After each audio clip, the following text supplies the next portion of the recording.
Hi everybody, I am Ben Talsma, that's me down there in the red shirt, and I'm here to talk with you about the essentials of STEM education. It is a hot topic in education these days. It seems everybody is interested in improving the quality and the quantity of STEM education. So today we're going to talk about that topic, and we're going to explore how to do it well and some pitfalls that you want to avoid. Make sure that you don't fall into those traps. So here is how we plan to do that.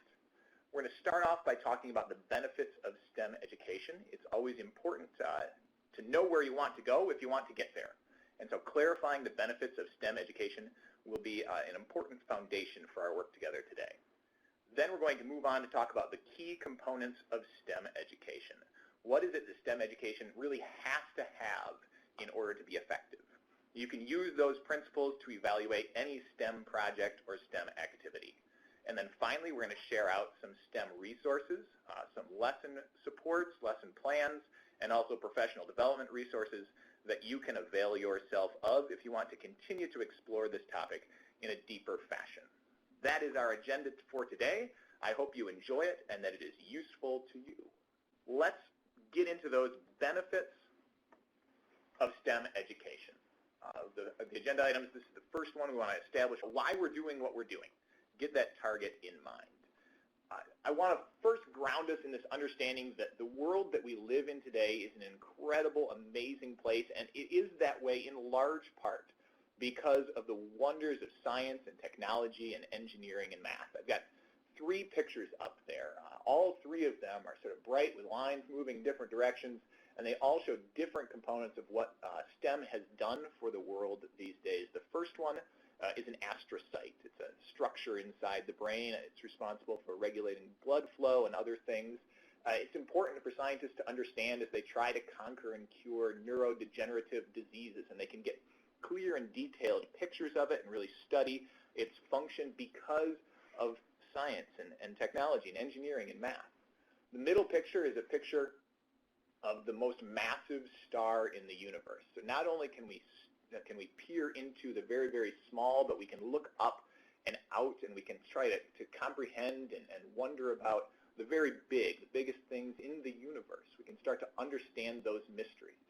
And the last one is a picture just of Liège, Belgium at night. All these lines extending in different directions, all these masses of people who have come together and can interact together. The communities that we're able to form and the connections we're able to form today are the result of people who have done this same kind of thinking, the same kind of thinking that you do with your students when you teach them STEM, has allowed us to look at the very small and the very big and to connect ourselves in incredible, wonderful ways. The STEM education that you work with in your classroom is going to help your students create the wonderful world of tomorrow. It's my contention that it's going to do that in three main ways. It's going to provide benefits for your students and the broader world in three main ways. It's going to improve your student economic outlook, their educational outcomes, and their enjoyment of school. Let's unpack each of those three a little. First of all, you can find all sorts of statistics real quickly, real easily about the benefits of STEM education. First, there are a lot of STEM jobs. 1 out of every 16 right now, roughly 6.1% of workers are in STEM fields, and that number is growing. These jobs are very rewarding financially, 92% higher salary than the national average if you're working in a STEM field. They're fast growing. The job growth in STEM-related fields is twice that of the growth in non-STEM occupations. It would be beneficial for the society broadly if we could move some of our students with aptitudes or interests in those areas into STEM fields. An estimate from PwC Consulting estimated that there would be an $800 billion increase in U.S. GDP if we could move just 1% more jobs to STEM fields. And finally, there's a significant job gap, 3 million unfilled STEM jobs that are just waiting for workers to fill them. And so if you can give your students STEM skills, you empower them as they leave high school, as they leave college, they go out to the workforce. You empower them to have all sorts of economic opportunities they otherwise would not have had. But why do you think that is? Does anyone have any ideas or suggestions? Why are STEM fields in such high demand? And why are employers having trouble finding STEM employees? You could answer in the chat box. What are your ideas there? Andrew and Ginger, those both very insightful comments. We need to solve problems, right? STEM is all about being a problem solver. You don't necessarily know what problems we're going to have as we come down the road as students graduate, but if you teach them to have those problem-solving skills, especially if they have a solid foundation in science and math, they're going to be able to solve whatever problems present themselves. Ginger pointed out that our world is increasingly tech-oriented. That's very true. Jobs become increasingly automated. We need to understand how to work with, create the next generation of those technologies. We need to give our kids those skills because some of those skills that were valuable in the 19th century are going to be decreasingly valuable in the world that our students inherit. So we talked about the economic benefits of STEM education, but I also think it's fairly self-evident that student educational outcomes are improved when you teach the way that we teach in STEM projects and activities. The U.S. Department of Education released a study a couple of years ago called STEM 2026, which emphasized some significant benefits of STEM education. We're going to look at, well, let's look at the first 4 of those in a little bit more detail. First, they emphasized that STEM education tends to foster engaging and networked communities of practice. If you think about an ideal STEM activity or project, you think of students collaborating together, problem solving together, supporting each other in their learning, and that's the kind of thing that we want to typify our schools. We also think about STEM education fostering accessible learning activities. So those students who might struggle to compose that ELA essay or who might struggle with a math worksheet might still be outstanding builders and makers and creators. They might be able to access school in a way that they haven't before and really come to enjoy it and feel valued there.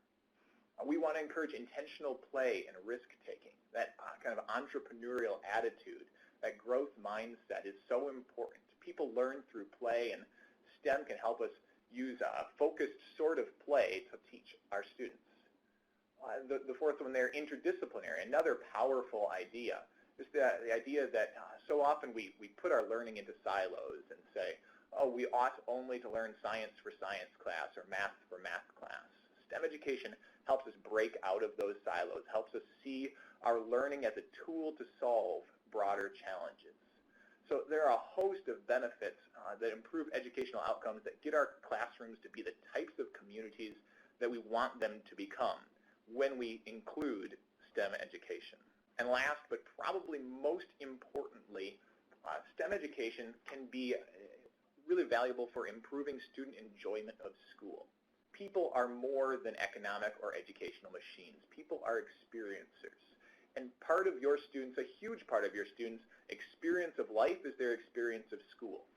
The real world doesn't stop at the school doors. It's not excluded from the school.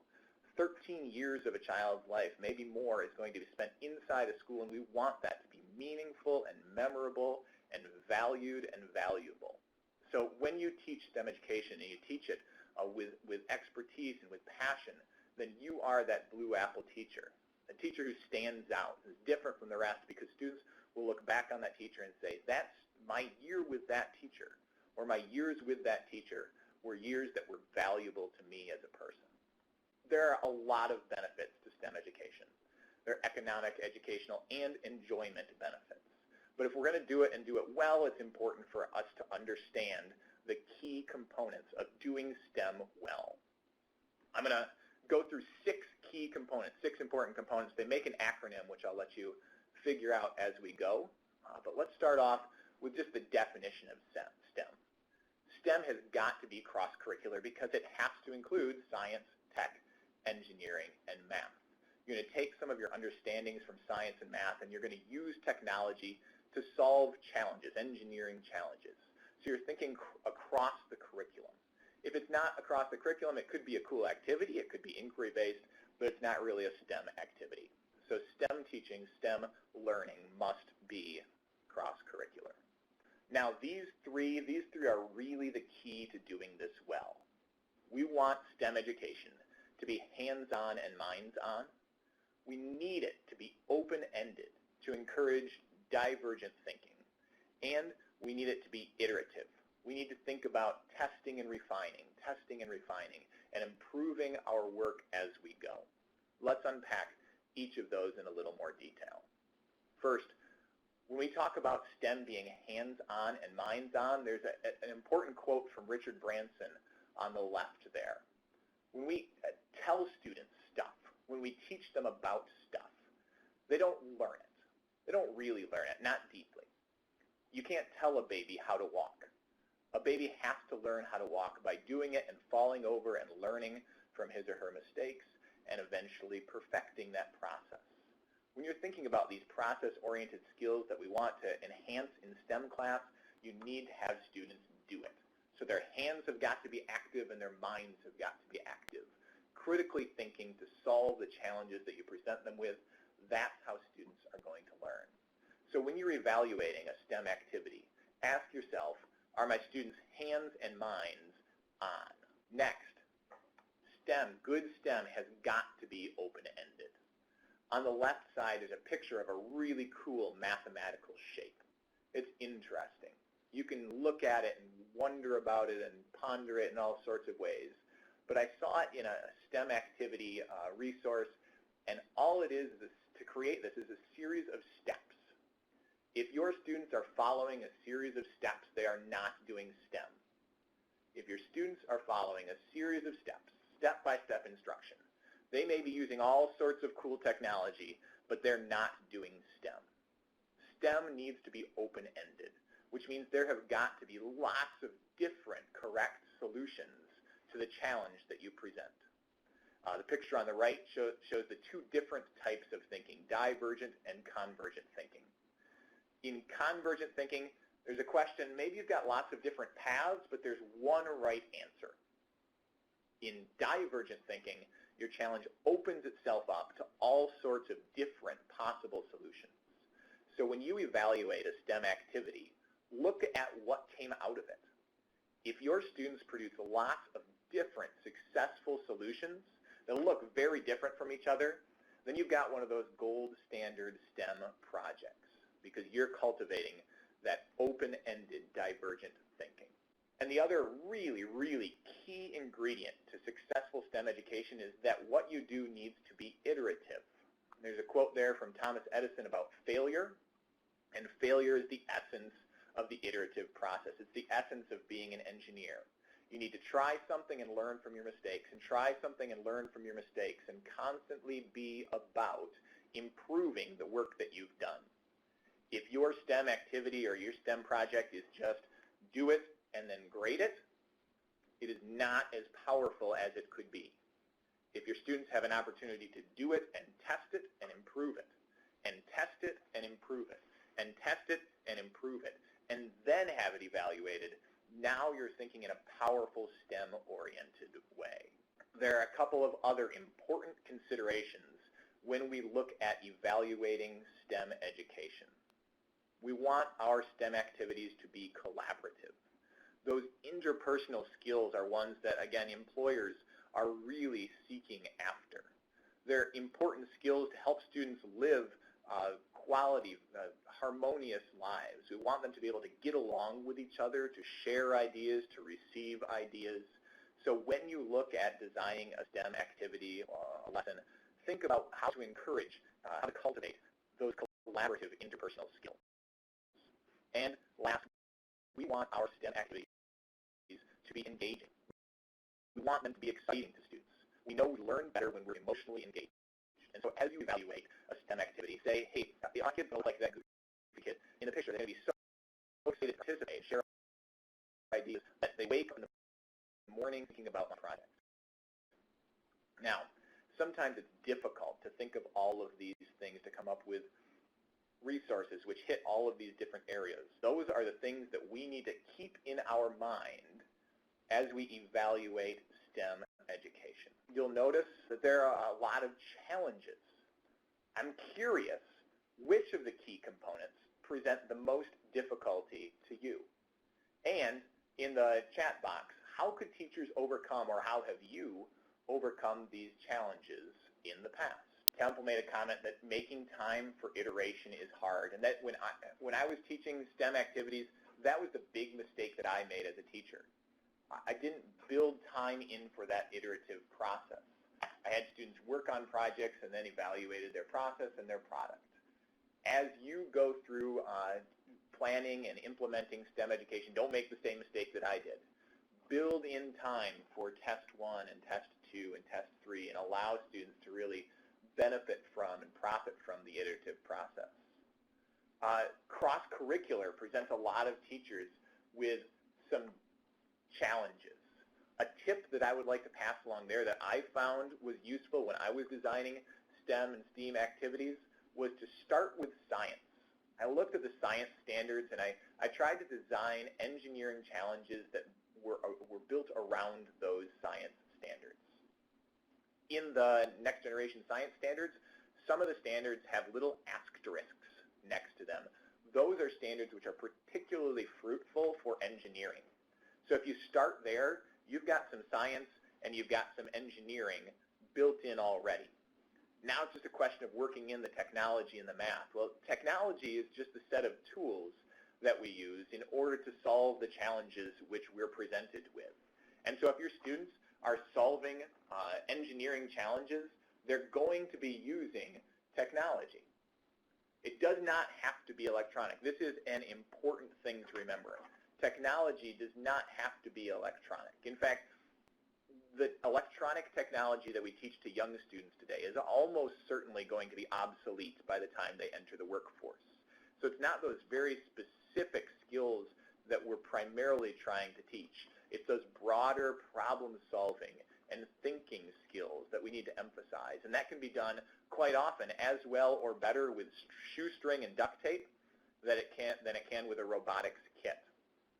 So if we have science standards which dovetail nicely with engineering, we use technology to solve the challenge, the engineering challenge, then we just need to think about integrating math into those units or into those projects.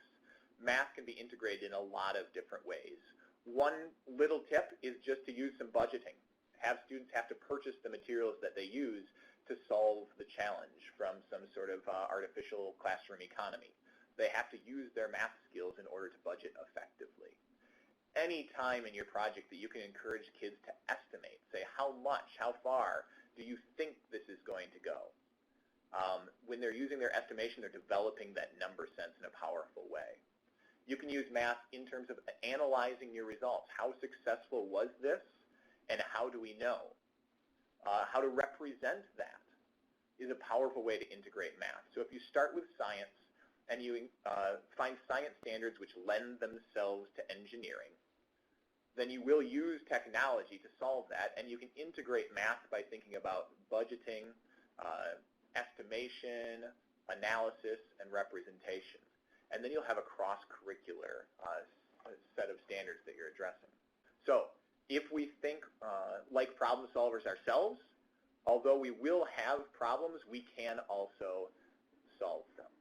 We talked about the benefits of STEM education being economic, educational, and enjoyment-oriented. We just went through the whole CHOICE acronym of the key components of STEM. Hopefully you picked up on the idea that those 6 components, when you look at the first letters, spell out the word choice, which I think is a nice acronym because STEM and STEAM are about giving students some open-ended challenges that provide them with choice in how and what they're going to do. So if you are evaluating a STEM program or a STEM activity, ask yourself, is it cross-curricular? Is it hands-on and minds-on? Is it open-ended, iterative, collaborative, and engaging? And last but not least, we want to talk about some STEM resources that you can use in your classroom. First, let's talk about a couple of different sites which have lesson plans and supports for you. EGFI is an acronym for Engineering Go For It. They have a set of engineering-based lesson plans and activities which you can search through by grade level. NASA provides some really cool resources for teachers as well. Again, they have things for students anywhere from kindergarten through high school, including some projects and activities which include interacting with NASA itself, submitting ideas, helping engineers at NASA think about some of the challenges that they're working with a student's creativity. The Exploratorium, which is a super cool place in San Francisco, you should go if you're ever in the area, also offers some resources for teachers. there are not a ton of really well-developed, outstanding STEM curricula. This is something that is still a burgeoning field. And so as time goes on, more and more of these are being developed. But no matter what you see, you can use those 6 key components to evaluate whether this is something that's really going to be powerful for your students. There are also some resources that you can avail yourself of to continue your professional development in this area. Steve Spangler, big name in science education, STEM education, hosts a conference if you're out on the west side, or at least the mountain area, out in the Rockies, Science in the Rockies. It's held every July. PBS Learning Media has all sorts of free videos, really cool resource that you can sort through and dive into all sorts of STEM or STEAM-related topics. And VAEI, our very own VAEI, holds a conference right here in Grand Rapids, July 15 and 16. Registration for that is open, and you can come and interact over the course of 2 days. Just learn more about science education from teachers who are passionate about the topic, and presenters with expertise in a wide range of different areas. So there are lots of resources that you can use in terms of finding lesson plans and also developing yourself professionally. Are there any things that you'd like to share, resources that you have found useful, or great projects that you've seen or tried yourself? If you could add that to the chat box, that would be outstanding. A couple of different resources, and that's part of the power of participating in things like this, is just learning from other teachers who have found some resources that they're interested in sharing out. Hannah's typing there yet. We'll see what she has to say. But we also want to move on as we approach the close of this activity. Let's take just a second to review what we worked on today. We talked about the benefits of STEM education being economic, educational, and enjoyment-oriented. The meat of this, I think, were those 6 key components of STEM education. If you understand those 6 ideas, you can evaluate any STEM project or activity and say, is this as powerful as we can make it? Hannah, thank you for sharing your activity as well. And then we shared out some resources. We want to continue to seek out resources that we can use to support us, both in terms of lesson plans and also in terms of professional development. So I hope that what we discussed today spurred your mind, that it's provoking some thoughts, and that it deepened your understanding of what STEM education is, what it can be, and what its power is. Thanks, everybody. Have a great day.